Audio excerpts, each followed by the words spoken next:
नमस्कार, आप देख रहे हैं लाइव सिटीज। मैं हूं आपके साथ मधु।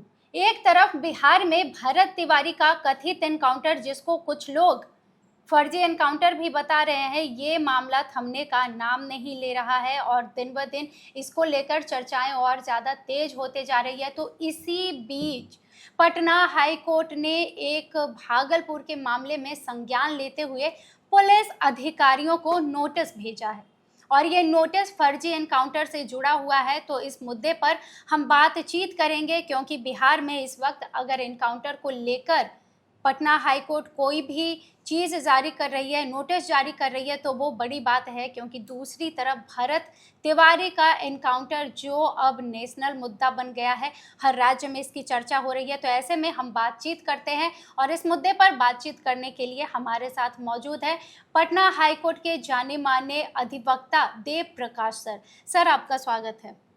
जी धन्यवाद। सर, जैसा कि पटना हाई कोर्ट ने पुलिस अधिकारियों को नोटिस भेजा है, वो भी फर्जी एनकाउंटर मामले में। सर, तो पहले आप दर्शकों को ये बताइए कि ये पूरा मामला क्या था और जब पटना हाई कोर्ट के द्वारा अधिकारियों को नोटिस भेजा गया है, तो इससे आगे क्या होगा और क्या बिहार में जो चीज़ें बातें चल रही है उस पर इसका कुछ असर होगा? देखिए, अभी इनकाउंटर अभी छाया हुआ है, जी। पूरा मीडिया में और सब जगह छाया हुआ है अपना जी। इनकाउंटर। लेकिन ये इनकाउंटर जो है ये 1 दिसंबर 2025 का है। 2025 अभी के नेतृत्व के पहले का नेतृत्व पर है ये मामला।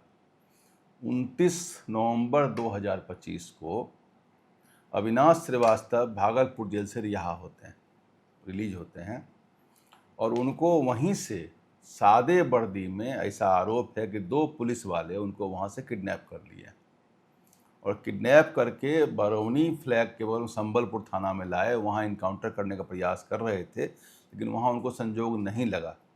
फिर वहाँ से वो आ गए हैं सिटी चौक, पटना सिटी, जो पटना सिटी का चौक थाना है, वहाँ पर आ गए हैं। और वहाँ के जो थाना प्रभारी हैं उस समय है मंजीत ठाकुर, सब इंस्पेक्टर हैं गौरव कुमार जी, और जो जेल सुप्रिटेंडेंट उस समय के हैं वो हैं राजीव झा, जो भागलपुर जेल सुप्रिटेंडेंट जी।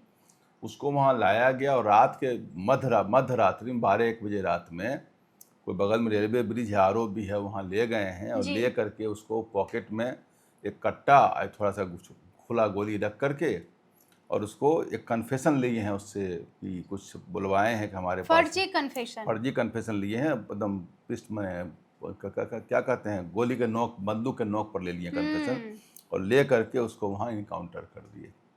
उनकी पत्नी अविनाश श्रीवास्तव की पत्नी पिंकी देवी ने केस किया है जी। और केस को प्राइमा फेसाए जस्टिस अरुण कुमार झा की बेंच पटना हाई कोर्ट में उन्होंने देखा और उन्होंने स्टेट को नोटिस कर दिया है जी। नोटिस किया है, उसमें home secretary government of Bihar भी हैं, डीजीपी हैं जी। और स्पेसिफिकली नोटिस किया गया है इसमें जो एसएचओ सिटी चौक, पटना सिटी चौक के जो थाना प्रभारी हैं राजीव झा और सब इंस्पेक्टर गौरव कुमार जी, और नहीं, जो एसएचओ हैं वो हैं मंजीत ठाकुर जी, और राजीव झा हैं जेल सुप्रिटेंडेंट भागलपुर, और सब इंस्पेक्टर हैं गौरव। इन तीनों को कहा है स्पेसिफिकली नोटिस दीजिए, इन लोगों का नोटिस करिए। और नोटिस करने के बाद उनको जो स्पीड पोस्ट रेशो में दोनों मोट नोटिस करने के लिए कहा है और 4 सप्ताह में इनको कहा गया जवाब दाखिल करें हाई कोर्ट में। 4 सप्ताह में अगला डेट जो है 10 सितंबर को 2026 को सरकार को नोटिस करके जवाब मांगा गया है जी। अगर ये मामला फर्जी होगा तो ये बुरे फंसेंगे। जो पदाधिकारी जिन लोगों ने इसको अंजाम दिया है, जो सादे वर्दी में हैं, कौन लोग उनको लेके गए वहाँ से, कौन लोग बरौनी थाना संबलपुर में गए हैं, सिविल ड्रेस में गए थे, सिटी चौक पर फिर लाए हैं और रात में पकड़ के किसी को जेल से रिहा होने के बाद जी बिना कोई क्राइम के पकड़ के वहाँ जेल इनकाउंटर कर देना। और मामला है 1 दिसंबर 2025 का। अब आपको बता दें कि बिहार में ज़्यादा कदा इस ढंग की घटनाएं घट रही हैं जिसमें सब दिन से सरकार के ऊपर लांछन लगता रहा है। हमें इस घटना को भी आज देख रहे थे, हमें याद आ रहा है कि जिस समय हम लोग पढ़ते थे तो जब भी कोई एग्ज़ाम देने जाते थे तो एक केस था जिसकी हर क्वेश्चन हर जगह इंटरव्यू हम लोग को पूछता था। वो केस था भागलपुर ब्लाइंडिंग केस जी, जिसमें कि 31 अंडर ट्रायल प्रिजनर को पुलिस प्रशासन ने उनके आँख में तेजाब डाल दिया गंगा जी। जल उसको कहा गया। गंगा जल पिक्चर भी प्रकाश झा ने जी, बनाया था। अजय देवगन। और तेजाब डालने के बाद उनके आंख में नीडल से उनके आंख को फोड़ दिया गया था। इससे बड़ा बारबरिक घटना आज तक हिंदुस्तान में नहीं हुआ, ये बिहार में ही हुआ था। जी, और उस समय जो एसपी थे पुलिस के, वो थे BD राम साहब, जो बाद में झारखंड से MP भी बने। जी, और उस समय इस केस का जो रहस्योद्घाटन किए थे वो थे DIG ललित विजय सिंह, जो बाद में वो भी रक्षा मंत्री बने थे। जी, और उस समय जो कोई जेल सुप्रीटेंडेंट थे वो थे बच्चू लाल दास, उनका भी रहस्योद्घाटन करने वो उन्होंने भी जाके किया था कि भाई इस केस में इतनी बड़ी घटना, बारबरी घटना घटी है। बाद में जो उस समय जो मुख्यमंत्री से शासन इस रामचंद्र दास के समय में शुरुआत हुआ था, जी, बीच में प्रेसिडेंट रूट हुआ था, फिर जब ज़्यादा समय और जब केस सुप्रीम कोर्ट तक गया था, उसमें PN Bhagwati chief justice of India थे। जब सुप्रीम कोर्ट तक गया तो उस समय जो चीफ मिनिस्टर थे बिहार के, वो थे स्वर्गीय डॉक्टर जगन्नाथ मिश्रा, जी, जिन्होंने इस केस को लेपापोती करने का पूरा प्रयास किया था। उस समय उनको डांट भी लगी थी सुप्रीम कोर्ट से, क्योंकि उन्होंने यहाँ तक कह दिया था कि इस घटना को अंजाम देने के लिए सोशल सैंक्शन उपलब्ध है, ये उन्होंने दिया था। सामाजिक सैंक्शन ऐसे उपलब्ध, सामाजिक स्वीकृति थी, तभी ऐसा किया गया। और आपको बता दें कि इतना बड़ा ये घटना, लैंडमार्क घटना घटी थी कि सुप्रीम कोर्ट ने पहली बार जो लीगल एड सिस्टम जो आया है, जिसका भी इतना बड़ा ऑफिस अब ऑल ओवर इंडिया खुला है, जी, लीगल एड सिस्टम पहली बार याद किया कि लीगल एड मिलना चाहिए। इन लोग जो अंडर ट्रायल है, बहुत दिनों से जेल में है, जी, तो उसको बेचारे को कौन देखने वाला, बाहर जाके क्या करेगा। जी, उस सबको कंपेंसेशन मिला था, फ्री में इलाज कराया गया था। कोई राजेंद्र आई हॉस्पिटल है दिल्ली में, जी, और सबका खर्चा बिहार सरकार से वहन करवाया गया था। सबको कंपेंसेशन दिया गया था, सबको पेंशन दिया गया था। और इसके अलावे उन सबों को लाइसेंसेस दिया गया, पेट्रोल पंप का, वो जो फेयर प्राइस शॉप का है या केरोसिन का, इस सब का लाइसेंस दिया गया कि भाई इसको अब नहीं दीजिएगा तो कहाँ से खाएगा पिएगा रहेगा, बिल्कुल, क्योंकि इसको तो आपने बर्बाद कर दिया। स्टेट पुलिस प्रशासन ने किया। तो बिहार इस मामले में थोड़ा बदनाम है। इनकाउंटर, ये जो बारबरी घटना है, और जी, इसमें कुछ एक पुलिस वाले जो हैं सो एक्स्ट्रा जुडिशियल काम करने लगते हैं। नॉर्मली देखिए, रूल ऑफ लॉ कहता है कि जो कानून है उसका पालन आप करिए। कानून के पालन में अपराध नियंत्रण का पूरा दिया हुआ है, कैसे बिल्कुल, अपराध नियंत्रण होगा।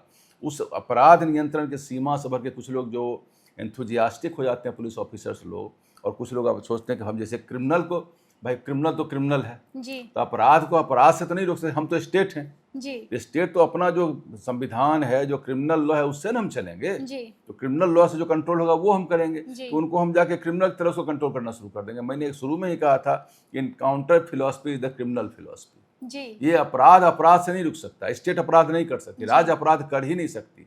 राज्य चलाती है, राज्य नियम कानून से बंधी हुई होती है। लेकिन कुछ एक पुलिस ऑफिसर सब दिनों से इस ढंग का घटना कुछ कर देते हैं। सबसे बड़ी घटना तो ये है, आपको जो अकफरवा कांड है वहाँ, जिसमें गंगा जल पिक्चर बना था, भागलपुर वाला। जी, उस समय तो कांग्रेस का सरकार था, जिसको आज जो लोग सब लोग बोल रहे हैं कि इतनी बड़ी घटना उसमें घटी थी, इतनी बारबरी घटना घटी थी, बिल्कुल, जिसका आज तक पूरे हिंदुस्तान में मिसाल नहीं पड़ा है। और ये जो घटना घटी है, ये घटना घटी दिसंबर में, जी, ये भी आज की घटना है। और बताइए, किसी आदमी को जेल से निकला, वहाँ रिहा किया, सादे पुलिस में 2 पुलिस वाला, कौन पुलिस वाला है भाई, किसके इशारे पर, किसके ऑर्डर पर इस ढंग घटना बिल्कुल, घटी है, जो हाईकोर्ट को संज्ञान लेना पड़ा है। तो ये सब घटना थोड़ा सा ये बदनामी वाली घटना है। पुलिस प्रशासन को इन चीज़ों से बचना चाहिए। अपराध नियंत्रण कानून के अंदर ही होगा, कानून के बियॉन्ड नहीं काम करना चाहिए। जी। तो सर, जैसे कि अभी भरत तिवारी का मामला भी चल रहा है पूरे राज्य में, और या यूँ कहें कि पूरे देश भर में, तो जब इसी बीच पटना हाई कोर्ट के तरफ से अधिकारियों को नोटिस भेजा गया है, तो क्या लगता है इसका कुछ असर होगा? देखिए, कॉन्स्टिट्यूशनल कोर्ट जो हाई कोर्ट है और सुप्रीम कोर्ट है, कभी भी इनकाउंटर और बुलडोज एक्शन को सैंक्शन नहीं करेगी, जी, अप्रूव नहीं करेगी। क्योंकि जो कानून का जो संरक्षक है वो हाई कोर्ट और सुप्रीम कोर्ट है, जी, जो कानून का गार्जियन है, कस्टोडियन है। तो वो इन चीज़ों को कभी भी कोई कॉन्स्टिट्यूशनल कोर्ट इनकाउंटर और बुलडोज एक्शन को इंडोर्स नहीं करेगी, कभी भी उसको समर्थन बढ़ावा नहीं नहीं देगी, देगी, जी, बिल्कुल नहीं। ये तो हाइपर एक्टिव एक्शन है, कुछ लोग जोश में आकर के करना शुरू कर देते हैं। ये दोनों एक्शन जो है इलीगल। जब तक ड्यू प्रोसेस ऑफ लॉ नहीं होता है, चाहे बुलडोजर एक्शन में हो या चाहे इनकाउंटर में हो, जी तब तक दोनों इलीगल एक्शन है और कोई भी कॉन्स्टिट्यूशनल कोर्ट इसको अप्रूव नहीं करेगी, किसी हालत नहीं करेगी। बुलडोजर पर भी देखिए सुप्रीम कोर्ट का बहुत बड़ा जजमेंट आ चुका है जी और उसका रुका भी बहुत जगह तक। जी और ये जो इनकाउंटर है, इनकाउंटर एकदम ही गलत है। इनकाउंटर नाम की चीज़ किसी भी कानून में है नहीं है। आप अरेस्ट कर सकते हैं, अरेस्ट करने में या मुठभेड़ में कभी घटना घटती है, दोनों जी। तरफ से गोलियां चल रही हैं और मुठभेड़ होता है तो वहाँ इनकाउंटर हो जाता है, वो घटना जी। घटता है। अरेस्ट करने आप गए, अरेस्ट करने में जो एक्सीडेंटल रेसिस्टेंस हुआ, मान लिया आप ही नहीं चलाएगा, आत्मरक्षार्थ गोली पुलिस चलाती है तो उतना भर ही आपको अलाउड है, लेकिन वो एस्टेब्लिश करना पड़ेगा। ऐसा नहीं कि लिख दीजिएगा स्टेटमेंट हम गए और उसको हमने देखा और स्टेट हम नहीं करते गोली चला, लिखने से नहीं होगा, सरकमस्टांशियली प्रूव करना पड़ेगा। जी अब तो जुडिशियल कमीशन भी बन गया है, हत्या का मुकदमा भी, मर्डर केस हो चुका है, जी हर जांच जुडिशियल मजिस्ट्रेट करेंगी। लिपापोती होने का भी बहुत चांस नहीं है, थोड़ा मोड़ा अगर कोई नहीं कर है भी चांस। लेते हैं तो आज न कल ये सब बात खुल नहीं, सब छिपने वाली बात नहीं है। ये सब वो बिल्कुल। चीज़ है कि किसी की मौत हुई है तो वो रुकने वाला चीज़ नहीं है। इसलिए हम तो यही कहेंगे कि जो कानून के सिपाही हैं, कानून वाले हम लोग भी हैं, कानून के लोगों को कानून के दायरे में ही रहना चाहिए। जो पार्लियामेंट ने कानून बनाया है, जो राज्य की विधानसभा ने कानून बनाया है, जी उसकी सीमा के अंतर्गत ही लोग काम करें। जी।